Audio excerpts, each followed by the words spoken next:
So you can't focus. You sit down to work, open your laptop, and 5 minutes later, you're deep into videos about how koalas sleep or why Vikings had good teeth. You say, okay, time to lock in, and suddenly you're checking your phone, scrolling, refreshing, getting up to grab water again. Even though you're not even thirsty. It's not laziness. It's not because you're dumb. It's because you never learned how to control your attention. And today, that ends. Let's break this down. Focus is not just some magical state that appears when you feel motivated.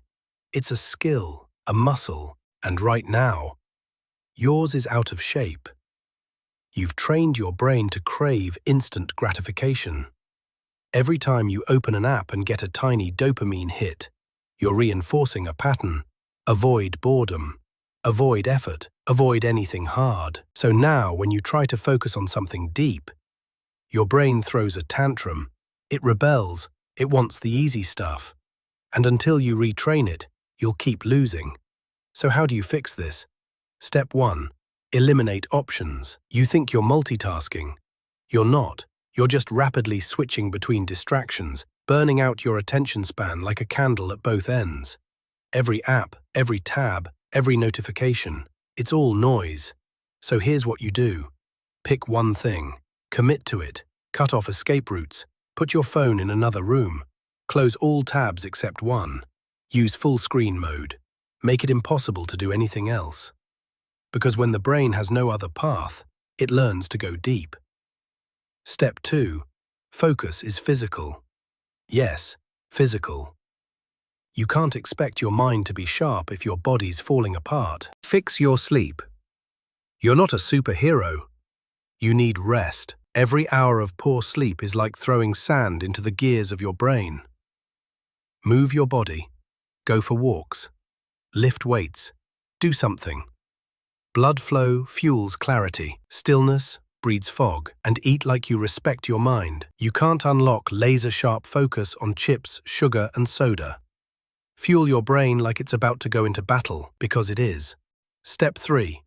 Create ritual, not randomness. Waiting to feel like it? Good luck. That moment never comes. Champions don't rely on moods. They rely on systems. Set a time, same place, same routine. When you sit at that desk, your brain should know, we're here to go deep.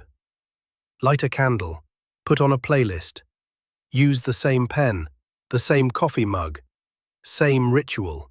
Over time, that environment becomes a trigger for focus. Your brain doesn't have to ramp up. It's already in gear.